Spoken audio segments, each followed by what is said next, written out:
6 Things you may not know about the Gregorian calendar. Explore the history of the Gregorian calendar, which Britain and its colonies adopted 260 years ago. 1. The original goal of the Gregorian calendar was to change the date of Easter. In 1582, when Pope Gregory XIII introduced his Gregorian calendar, Europe adhered to the Julian calendar, first implemented by Julius Caesar in 46 BC. Since the Roman emperor's system miscalculated the length of the solar year by 11 minutes, the calendar had since fallen out of sync with the seasons. This concerned Gregory because it meant that Easter, traditionally observed on March 21st, fell further away from the spring equinox with each passing year. 2. Leap years don't really occur every 4 years in the Gregorian calendar. The Julian calendar included an extra day in February every 4 years, but Aloysius Lilius, the Italian scientist who developed the system Pope Gregory would unveil in 1582, realized that the addition of so many days made the calendar slightly too long. He devised a variation that adds leap days in years divisible by 4, unless the year is also divisible by 100. If the year is also divisible by 400, a leap day is added regardless. While this formula may sound confusing, it did resolve the lag created by Caesar's earlier scheme almost.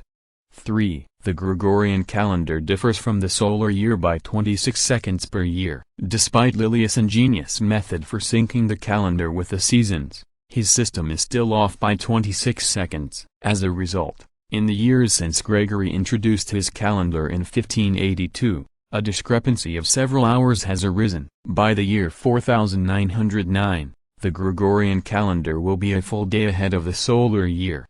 4. Some Protestants viewed the Gregorian calendar as a Catholic plot, though Pope Gregory's papal bull reforming the calendar had no power beyond the Catholic Church. Catholic countries including Spain, Portugal and Italy swiftly adopted the new system for their civil affairs. European Protestants, however, largely rejected the change because of its ties to the papacy, fearing it was an attempt to silence their movement. It wasn't until 1700 that Protestant Germany switched over, and England held out until 1752. Orthodox countries clung to the Julian calendar until even later, and their national churches have never embraced Gregory's reforms.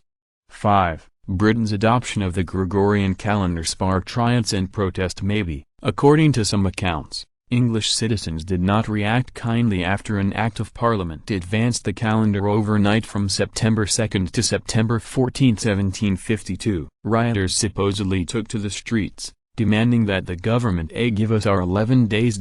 However, most historians now believe that these protests never occurred or were greatly exaggerated. On the other side of the Atlantic, meanwhile, Benjamin Franklin welcomed the change, writing, "Oh, it is pleasant for an old man to be able to go to bed on September 2nd, and not have to get up until September 14th. 6.